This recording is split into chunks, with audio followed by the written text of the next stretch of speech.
discussion of dinosaurs all the time. Consider dragons.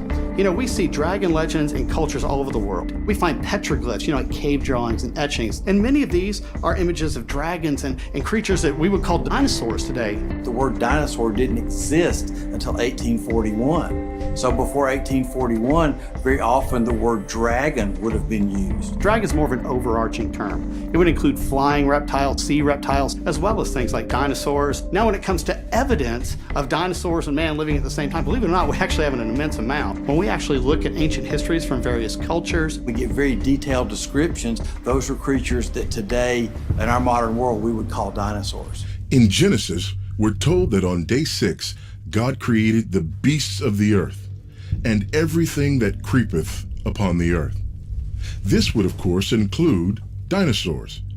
In the past, dinosaurs were simply known as dragons. Even as late as the early 1900s, dictionaries described dragons as now rare and a huge serpent. Not only do we find dinosaurs in cave drawings, carvings of figurines, and even in cultural legends from the not-too-distant past, but the Bible speaks descriptively of creatures that sound like dinosaurs.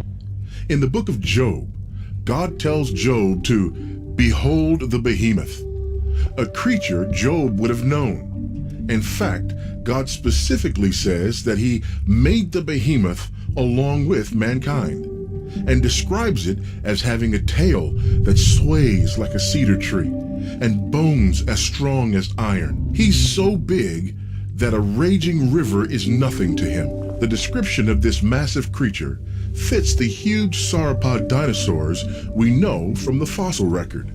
The Bible describes in great detail a creature that sounds just like a dinosaur, thousands of years before paleontologists would rediscover and rename them.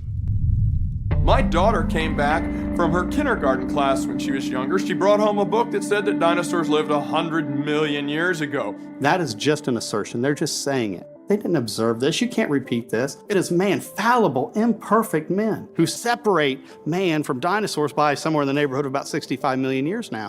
You either start with what God has to say or you start with what man has to say. God, who has always been there, he's perfect, he's infallible. He's the one who says that people and dinosaurs walk the earth together. And a lot of people kind of scoff at that. But you know what? You look back in history, nobody scoffed at that until recent times when people started to buy into this concept of millions and billions of years.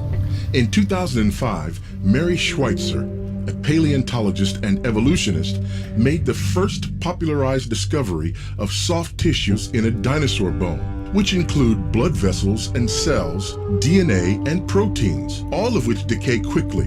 Mary Schweitzer herself said, "This flies in the face of everything we understand about how tissues and cells degrade. I can't explain it, to be honest." Mary can't explain it, and neither can her colleagues, who cling to the evolutionary paradigm. To illustrate the problem, let's travel back to the early 1700s. A time when biblical catastrophism was the accepted geological view. If people then found a dinosaur bone, or dragon bone as they may have called it, with soft tissue and remnants of blood still in it, would they be confused? Of course not. They would simply conclude this was a creature that died and was buried during or after the flood, within the past few thousand years. Now let's fast forward to today. Would people be confused to find the same thing in a dinosaur bone? Of course, many people would, because the evidence we find doesn't match the evolutionary timescale we've been conditioned to believe. Genesis, Paradise Lost.